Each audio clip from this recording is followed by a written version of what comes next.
So let's say Stone is doing a lat pull down, and he's doing a god-awful one. Doing the absolute worst lat pull down you've ever seen in your life.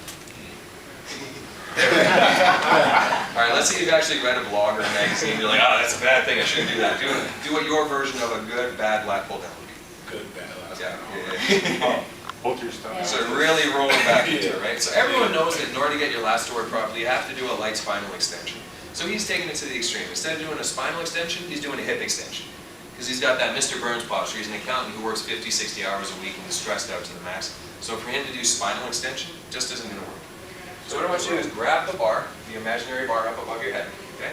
So before we even start, we got to get him into the right spot. So first thing is, the neck is going to influence the shoulder, which is going to influence the thoracic spine, correct? So if the thoracic spine is flexed, we're going to have people with an anterior head posture. The shoulder's going to be protracted like this. We're not going to be able to get anywhere. First step, don't mind me, pull your head back. No, right there. Good. So it's like sliding the chin back. As soon as he did that, what happened to his shoulders? He went from that internal rotated, boom, into external rotated because of how the neck holds the shoulders up. From there, what I want you to do is just very light, mid-thoracic. Lift your collarbone up right there. Good. That's all we got to do. We just got to move a little bit. Hang out there, and I want you to feel muscles flex all the way down to your tailbone. So I was just running my fingers on the line of where his lats are. Okay? Hands like you grab the bar. Now I want you to lean just a little bit so we get light lumbar extension, light thoracic extension. The chin is in neutral position here. He's got external rotation on his shoulders. His lats are tuned up harder than violin strings right now. Just ready to sing a melody of happiness when he pulls that bar down. And now I want you to bring the bar to your collarbone. Just to your collarbone. A little wide on your grip there. Good. Now the function of the lats when we're in that thoracic and lumbar extension is to cause your elbows to come close to your sides. So if your elbows are flared out like this, your lats aren't doing it.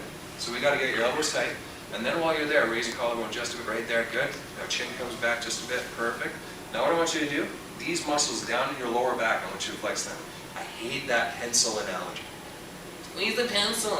With your shoulder blade, squeeze the pencil. Okay, well now we're working upper traps and rhomboids. That's not where your lats are. So I want you to create tension through your lower back. How's that feeling so far?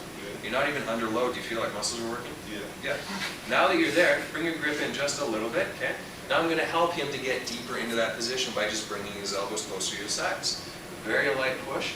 Boom. Now fire your glutes like crazy. There we go. How does that feel?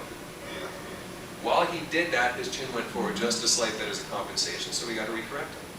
So I'm not moving him hard or doing anything like that, but I'm just getting him in the right spot. And once he learns what that feels like, bring it back up, take a breath.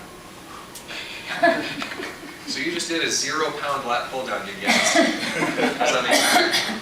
You go back to Oakland and be like, man, you should see what they do in Canada. They do 0 weight training and it hurts like hell. Now do one good rep.